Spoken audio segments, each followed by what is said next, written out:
Hi friends, ఒక రోజులో IPL 2024 అనేది మొదలవుతుంది. ఈరోజు మనం కంప్లీట్గా చూసుకుంటే ఆర్సీబీ ప్రివ్యూ అనేది ఎలా ఉంటుంది, ఆర్సీబీ 2024లో టీం ఎలా అనేది తీసుకుంది ఏంటి అనేది మనం ఈ వీడియోలో కంప్లీట్గా తెలుసుకుందాం.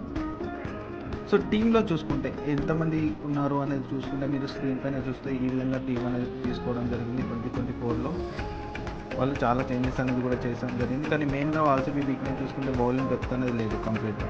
మనం స్క్రీన్లో చూసిన విధంగా టీం పర్ఫార్మెన్స్ చూసుకుంటే 2008 నుంచి 2023 వరకు టీం పర్ఫార్మెన్స్ ఎలా ఉంది ఏంటి అనేది మీరు ఒకసారి స్క్రీన్లో చూడవచ్చు. ఏ పొజిషన్లో ఫీల్డింగ్ చేసింది అనేది కూడా మీరు చూడొచ్చు. లాస్ట్ ఫోర్ సీజన్స్లో ప్లే ఆఫ్లోకి వచ్చింది కానీ కప్ గెలవలేకపోయింది. కానీ ఈసారి ఎలాగైనా కప్ గెలవాలి అనే ఉత్సాహంతో పనిలోకి దిగుతుంది ఆర్సీబీ. విరాట్ కోహ్లీ సైతం ఆ టీంలోకి అవైలబిలిటీ వచ్చారు. అదేవిధంగా క్యాప్టెన్ డూప్లెసిస్తో ఈ టీం అనేది చాలా దృఢంగా రావడం జరుగుతుంది. కానీ బౌలింగ్ వీక్నెస్ అనేది ఎంతవరకు వీళ్ళకు మైనస్ పాయింట్లో మారుతుంది అనేది మనం తెలుసుకోవాలి.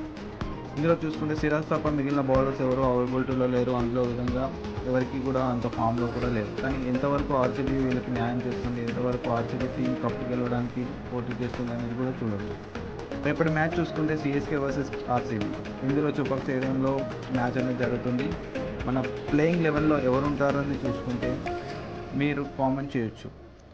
టీం 25 మెంబర్స్తో ఆర్సీబీ టీం అనేది తీసుకోవడం జరిగింది. అందులో ఆల్రౌండర్లో చూసుకుంటే గెయిన్ మ్యాక్స్వెల్ ఉన్నాడు. అదేవిధంగా మణిపాల్ ఉమర్, కరణ్ శర్మ, కెమెరన్ గ్రీన్ని 17 crores పెట్టి ముంబై నుంచి తీసుకున్నారు.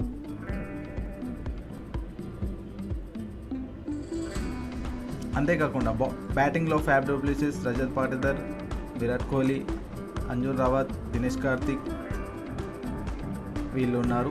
సో ఈ విధంగా ఎంతమంది ప్లేయింగ్ లెవెన్లో ఉంటారు ఏంటి అనేది మనకు రేపు 7:30కి తెలిసిపోతుంది. అదేవిధంగా మనకు చూసుకుంటే ఇంతవరకు నా ప్లేయింగ్ లెవెన్ ఎలా ఉంటుంది ఏంటి అనేది కూడా నేను నా అభిప్రాయం తెలియజేస్తాను ఈ వీడియోలో. మీరు ఈ వీడియో ఎండ్ వరకు చూడండి. ఎంతవరకు మీకు ఉపయోగపడింది ఏంటి అనేది కూడా కింద కామెంట్ సెక్షన్లో కామెంట్ చేయండి. అదేవిధంగా చూసుకుంటే రేపు సిఎస్కేతో మ్యాచ్లో చూసుకుంటే మనకు ప్రీవియస్గా 2018 మ్యాచ్ అనేది చూసుకుంటే రసూల్ సిఎస్కే మ్యాచ్ ఎలా జరిగింది ఏంటి అనేది కూడా మీకు తెలుస్తుంది. అదేవిధంగా లాస్ట్ సీజన్లో లక్నోతో చాలా హారబుల్ మ్యాచ్ అనేది కూడా జరిగింది. సో ఈసారి ఆర్సీబీ అనేది కప్ కొడుతుందా లేదా అనేది ఒకసారి మీరు తెలుసుకోవచ్చు. ఎంతవరకు ఉపయోగపడుతుంది ఏంటి అనేది కూడా మనం ఒకసారి డిస్కస్ చేద్దాం. అదేవిధంగా విరాట్ కోహ్లీ సైతం టీంలో ఉన్నారు. సో ఈ విధంగా ప్లేయింగ్ లెవెన్ చూసుకుంటే Faf du Plessis, Virat Kohli opening దిగుతారు. Rajat Patidar 1 down, Glenn Maxwell 2 down, Mahipal ఓవర్ అనేది 5th ప్లేస్లో వస్తారు. అదే కెమెరన్ గ్రీన్ 6th ప్లేస్. అదేవిధంగా Dinesh Karthik 7th, wicket keeper and batsmen. అదేవిధంగా కరణ్ శర్మ అండ్ స్పిన్నర్గా గెయిన్ మ్యాక్స్వెల్ కూడా యూజ్ అవుతారు. అదేవిధంగా లోకి ఫెర్గ్యూసన్, మొహమ్మద్ సిరాజ్, ఆకాశ్దీప్. సో ఈ విధంగా ముగ్గురు ఫాస్ట్ బౌలర్, 2 ఆల్రౌండర్స్తో ఒక స్పిన్నర్తో బరిలోకి దిగుతుంది. సో ఆర్సీబీ ఇది నా ప్లేయింగ్ ప్రాబబ్లీ 11. సో మీరు మీ ప్లేయింగ్ ప్రాబబ్లీ 11ని మీరు కామెంట్ చేయండి. Thank you for watching. Like, share and subscribe to my channel Raw Fact. Bye friends.